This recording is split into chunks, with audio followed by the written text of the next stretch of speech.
maze Uburusiya buterera igihugu ca Mozambique bashira amafaranga ngana ni miliyoni amajana 3 z'abanyamerika yose ashigwa mu gisata c'uburimyi.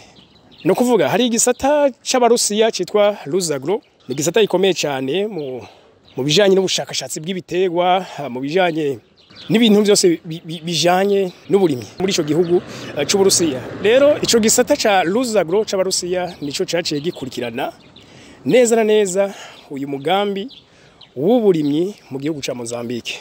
Baciye bongera bashiramo uwundi mutahe w'ibikoresho bikomeye cyane.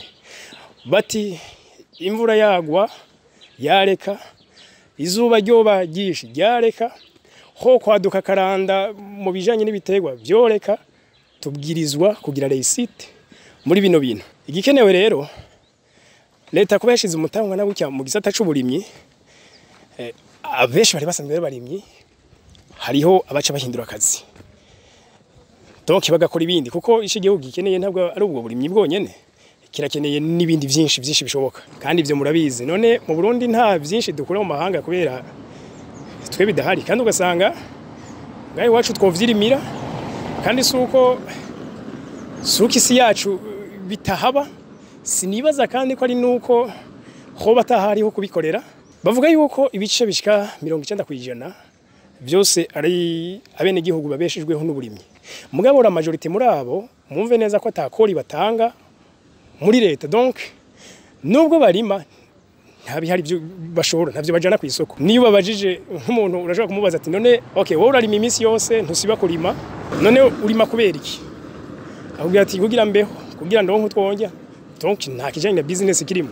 Nico tuma baca babura umwimbu, baronka ivyo bashora, donc haca inzara. Urazi yibaze vraiment umuntu ategeza siba saison nimwe kurima mugaka abadafise ivyarya. Ibice 90% vy'abarundi ni kuri kwibana mwumvirize. Abarundi ni benshi ku rugero runini cyane. Abo barundi ni benshi ku buryo hanabereye yuko yaba byoshoboka ko bagabanuka bakaja mu bindi bisata.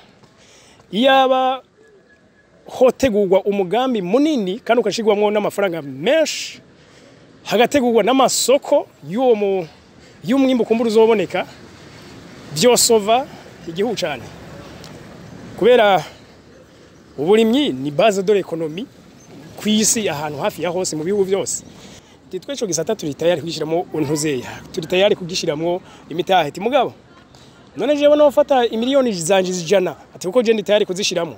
Abona bari mu bihugu vya Etazi ni Amerika, ati none no fata imiliyoni 100 nkazishira muri ico gisata, bazomfasha iki? Eske nzoca ndonka umwimbu w'amatoni ibihumbi wose cyane ushobora kwasiyoni cyane kuri kotewe? Urumva ivyo ntibikunda. Sinoronka bangurira. Mbega barashobora kumfasha kuronka amasoko? Mbega barashobora kunyorohereza? Mbega ndashobora kuronka tere ifadika?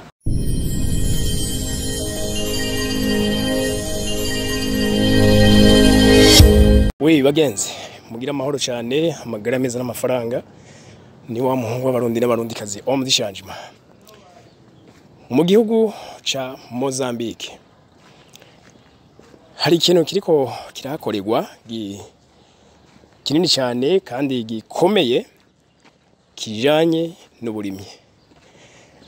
Kubijanye na partenariat y'igihugu c'Uburusiya, bagiranye partenariat baza kubaduza muri ico gisata c'uburimyi, maze Uburusiya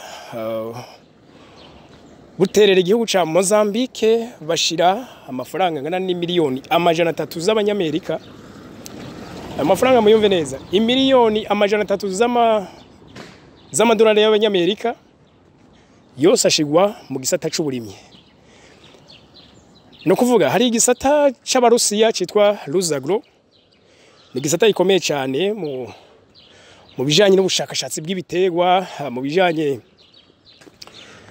n'ibintu byose bijanye n'uburimyi mu gihugu muri ico gihugu c'Uburusiya. Rero ico gisata ca Ruzagro c'abarusiya nico caciye gikurikirana neza na neza uyu mugambi w'uburimyi mu gihugu ca Mozambique.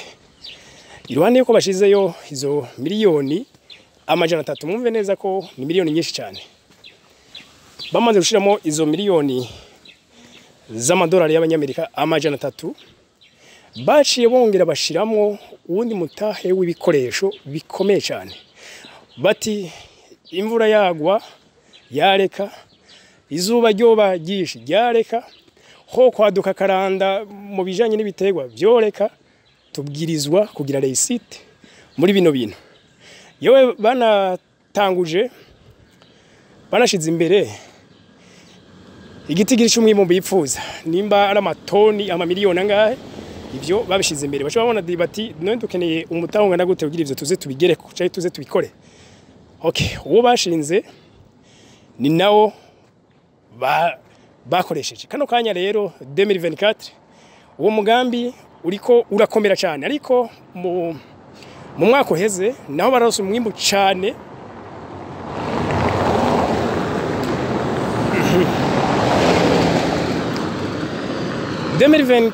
mu mpera barose umwimbo cyane munini ku buryo babanje kwihaza icambere mu bifungurwa.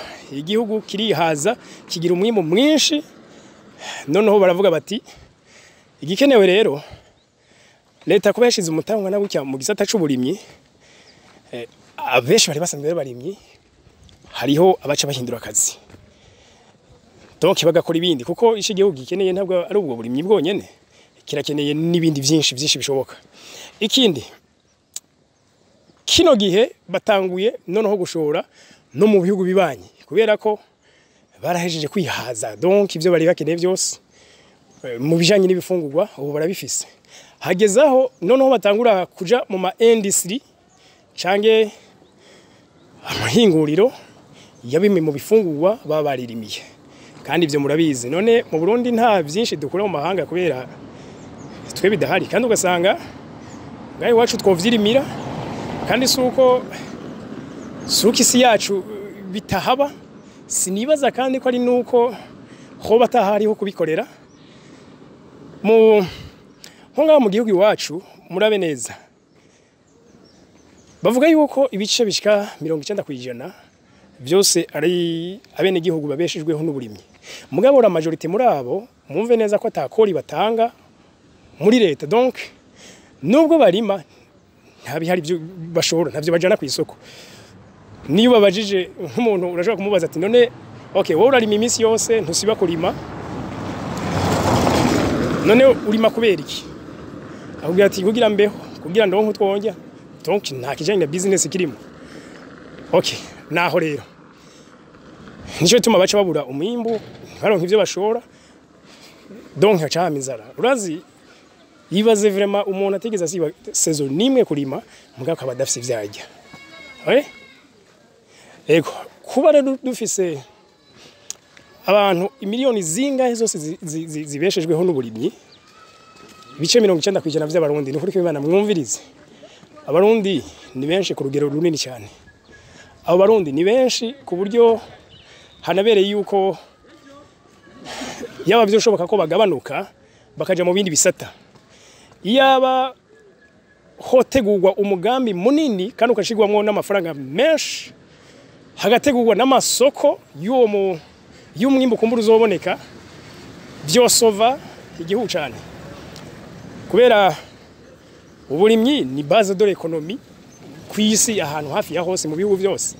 Mugabo rero ibihugu byinshi vya Afrika mu bijanye no gushira imitahe muri ico gisata bisa nkaho bikiri inyuma,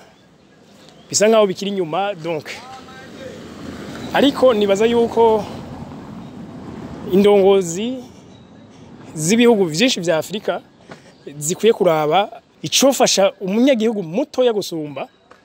Nibaza ko nta terambere na rimwe twoshikako igisata c'uburimyi kitabanje kugira inguvu, kuko ni gisata niyo ntango y'ubuzima. Umuntu aje gukora ivyo yakora byose kubera yabanje gufungura. Nuko rero nimba igihugu ca Mozambique gikoze ivyo, kubera iki wacu bitoshoboka? Kubera iki hehe na hehe bitoshoboka? Je namambona iyo umuntu yakoze ikintu gitangaje canke kinini cyane, kibazo bigaruka ni eske ni wagishoboye wenyene, naho ndiyo gishobora.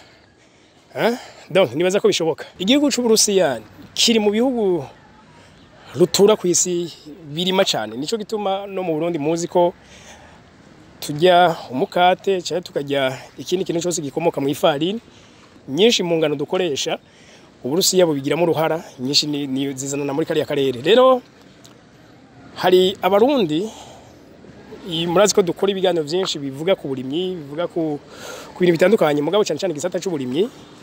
Hari bamwe mu ba diaspora bavuga bati baro badukontakte bakavuga ati home ati misanzwe yabaho boneka encouragement igihugu kikatumutiva gose titwe cyo gisata turi tayari kugishiramo untuzeya, turi tayari kugishiramo imitahe ati mugabo none jewe no fata imiliyoni zanje zijana ati uko je ndi tayari kuzishiramo abona bari mu bihugu vya Etazi ni Amerika ati none no fata imiliyoni ijana nkazishira muri ico gisata bazomfasha iki? Eske nzoca ndonka umwimbo w'amatoni ibihumbi wose cyane ushobora kwa Siyoni cyane kuri Kotebu? Urumva ivyo ntibikunda. Sinoronka bangurira. None muri ivyo leta yiteguye kumfasha iki? Mbega barashobora kumfasha kuronka amasoko? Mbega barashobora kunyorohereza? Mbega ndashobora kuronka tere ifadika? Donc ivyo nibindi. Rero les autorités canke indongozi z'igihugu bora uburyo ico gisata gishigwa mu inguvu kandi bakamotiva koko abipfuza gushira mu imitahe. Kandi ivyo birakunda bagenzi, ndizera neza ko dufise igihugu ciza, igihugu c'amata n'ubuki, igihugu gifise imisozi yose ikikujwe n'amazi. Amasoko y'u Burundi hafi ya yose avamwe amazi.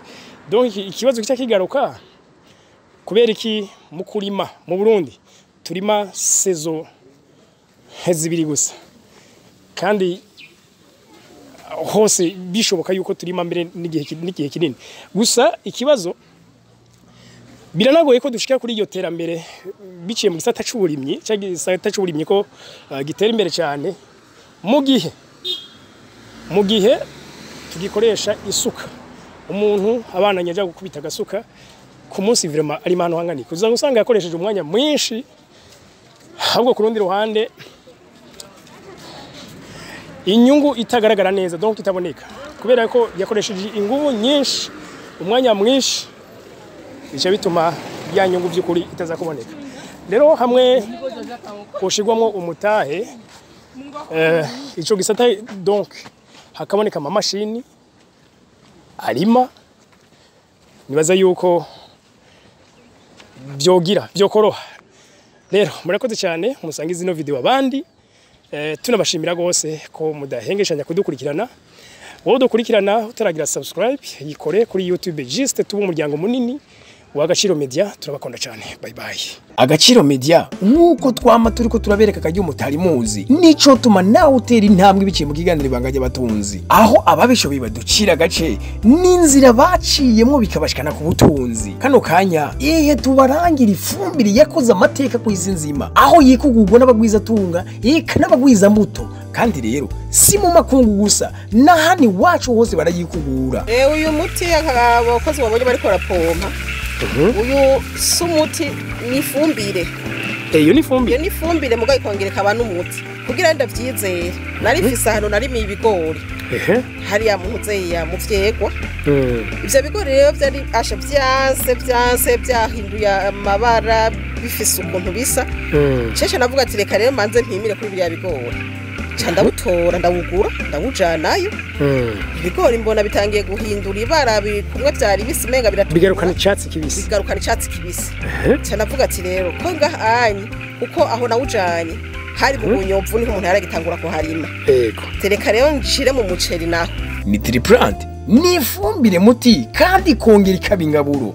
Iyi fumbire igizwe na azote, potassium, phosphore, zinc, calcium, iron, magnesium, copper n'ibindi vyunyunyu isi keneye kugira ngo itange umwimbo ushimishije, kandi n'ibitungwa binyoye bivyibuha mu kiringo gito cyane. Twakure Agaciro Media turi ijisho ryanyu. Ni kuri 68 013 513. Aho uri hose mu Burundi iragushikira cyane.